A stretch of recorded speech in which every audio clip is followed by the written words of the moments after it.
Perkenalkan, nama saya Prokona. Jadi saya dari jurusan Pendidikan Ekonomi.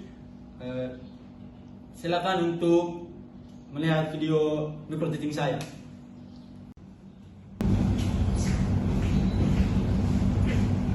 Selamat pagi adik-adik.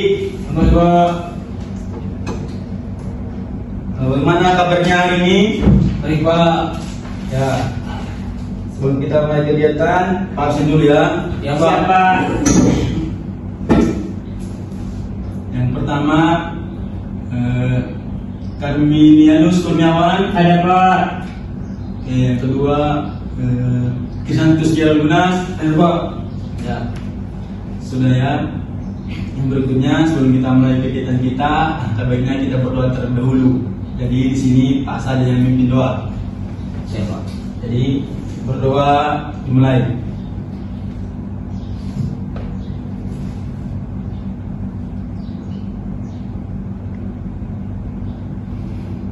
Doa selesai.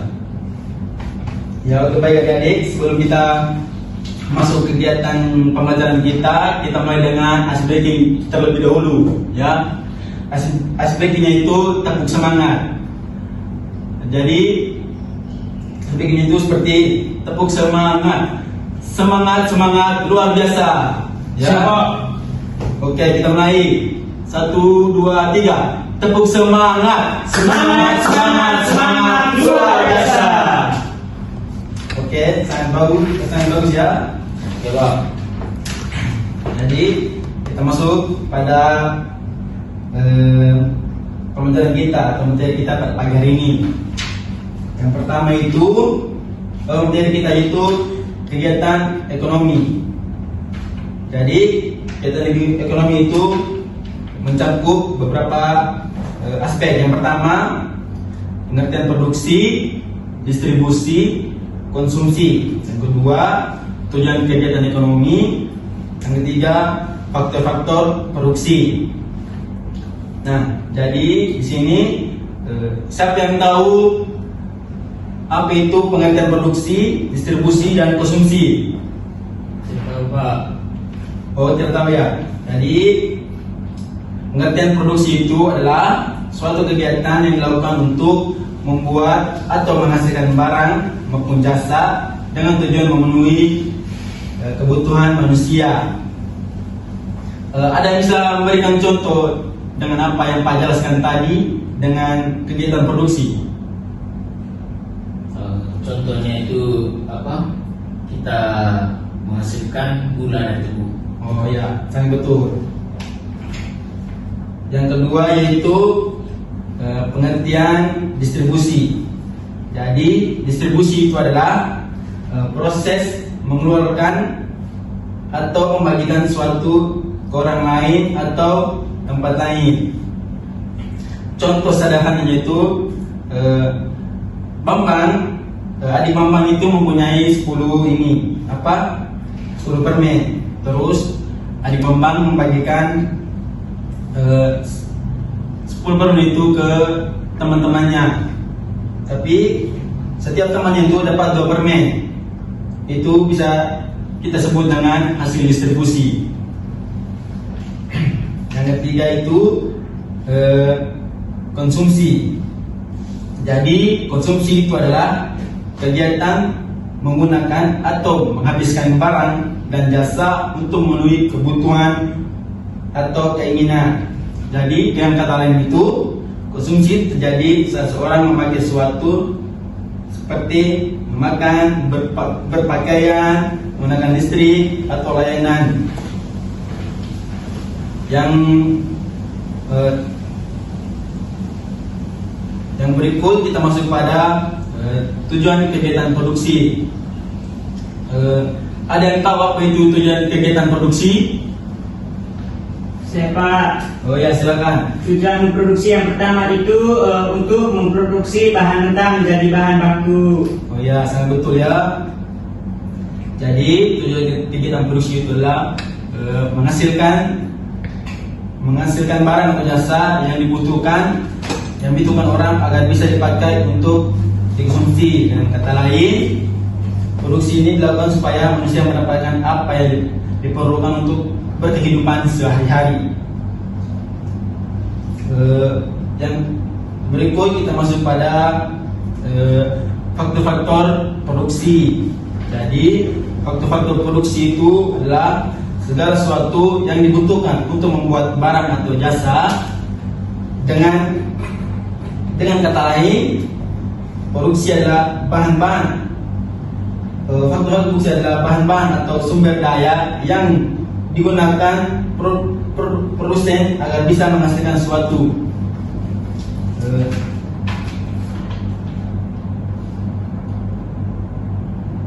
Jadi ada 4 faktor-faktor produksi. Yang pertama itu tanah. Jadi semua yang berasal dari alam dan bisa dimanfaatkan untuk produksi, misalnya tanah, air, hutan, dan minyak. Yang kedua, tenaga kerja, usaha atau kemampuan manusia dalam bekerja untuk menghasilkan barang atau jasa, misalnya petani, buruh, dan tukang bangunan. Yang ketiga itu modal. Jadi modal barang-barang buatan manusia yang dipakai untuk membantu produksi seperti mesin, pabrik, alat dan transportasi dan peralatan kerja. Yang keempat itu kewirausahaan, kemampuan seorang mengatur faktor-faktor produksi lain, mengambil risiko dan menciptakan ide agar barang atau jasa bisa diproduksi dan dijual.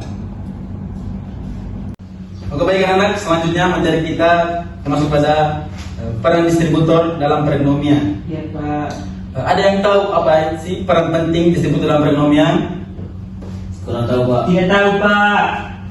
Oh, jadi peran distributor dalam perekonomian itulah sebagai pihak yang menyalurkan barang atau jasa dari produsen atau penghasilan kepada konsumen atau pemakai. Jadi distributor menjadi penghubung penting agar barang yang diproduksi bisa sampai ke tangan masyarakat dengan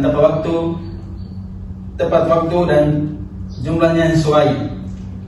Jadi ada 5 peran distributor dalam perekonomian. Yang pertama itu menyalurkan barang dari produsen ke konsumen. Jadi distributor memastikan barang hasil produksi tidak menumpuk di pabrik, tetapi sampai ke pasar atau toko. Yang kedua, mempercepat proses distribusi. Jadi dengan adanya distributor, barang bisa lebih cepat sampai ke berbagai daerah, bahkan yang jauh dari tempat produksi. Yang ketiga, menjaga ketersediaan barang. Jadi distributor menyimpan dan menyebarkan barang sehingga tepat tersedia di pasar dan tidak terjadi kelangkaan. Yang keempat, menstabilkan harga. Dengan distribusi yang lancar, harga barang bisa lebih stabil karena pasokan tetap terjaga. Yang kelima, membantu kegiatan ekonomi. Jadi distributor membuka lapangan kerja seperti agen, pedagang, kurir dan memperlancar aktivitas ekonomi keseluruhan.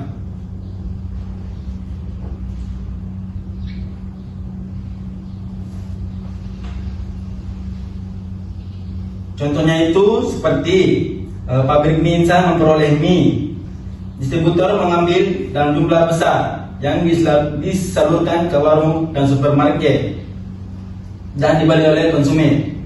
Yang kedua, hasil pertanian, petani menghasilkan sayur, distributor itu mengumpulkan.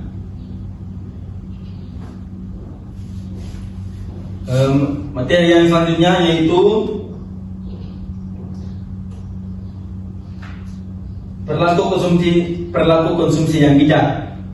Jadi perilaku konsumsi yang bijak itu adalah seorang menggunakan barang dan jasa secara tepat, hemat dan sesuai kebutuhan, bukan sekedar mengikuti keinginan atau gaya hidup. Tujuannya agar sumber daya, uang, waktu dan energi digunakan secara efisien dan tidak terbuang sia-sia. Ciri-ciri perilaku konsumen itu yang pertama, mengutamakan kebutuhan daripada keinginan. Jadi membeli barang yang benar-benar diperlukan, bukan hanya karena ingin ikut tren. Yang kedua, membuat perencanaan atau anggaran. mengatur pengeluaran dengan membuat daftar belanja agar tidak boros. Yang ketiga, tidak berlebihan, membeli dan menggunakan barang secukupnya dan tidak berlebihan atau mubazir. Yang keempat, mempertimbangkan kualitas dan manfaat, memilih barang yang tahan lama dan benar-benar bermanfaat, bukan hanya murah atau menarik. Yang kelima, memikirkan dampak jangka panjang, mempertimbangkan apakah pembelian tersebut berdampak baik bagi keuangan di masa depan. Contohnya itu seperti seorang siswa membawa bekal di rumah agar tidak sering membeli makanan di luar negeri, di luar yang lebih mahal. Yang kedua, contohnya juga itu membeli buku pelajaran yang diperlukan dibandingkan membeli barang yang kurang penting. Yang ketiga, membandingkan harga dan kualitas sebelum membeli suatu barang.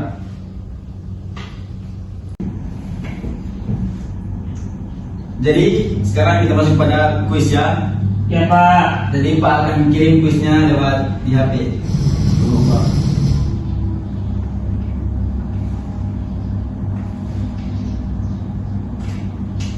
Oke baik, kalian buat kelompok untuk mendiskusikan kuis yang Pak kirim tadi ya. Siapa? Oke baik, apakah kuisnya sudah selesai? Belum Pak. Oke baik, silakan kerja dulu ya. Coba.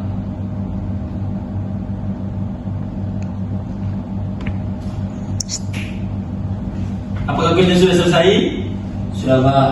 Oke baik, jadi silakan kalian presentasi di depannya. Coba.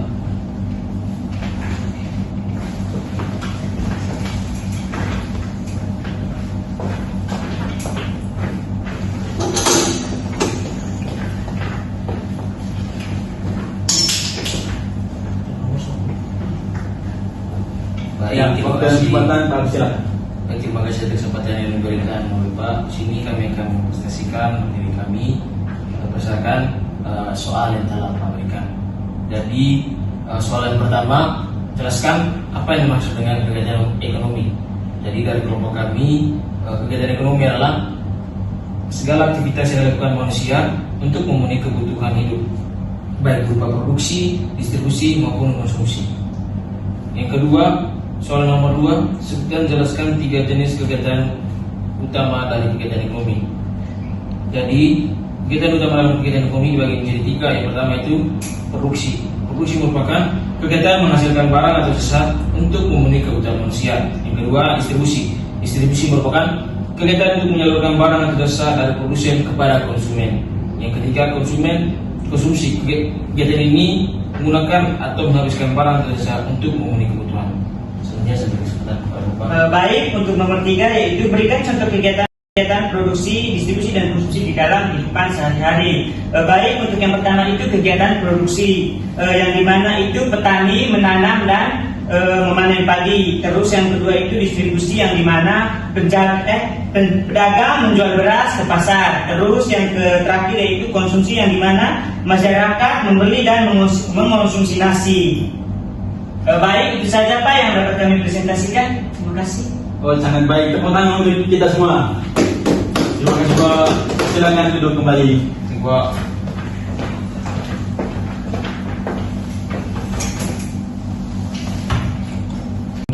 Baik, mungkin hanya itu saja materi yang kita bisa pelajari hari ini. Sebelum kita menutup materi kita, alangkah baiknya kita berdoa terlebih dahulu. Kita berdoa dimulai.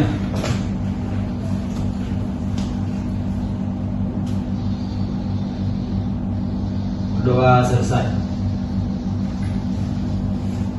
Sampai, oke terima kasih. Sampai jumpa di minggu depan. Terima kasih Pak.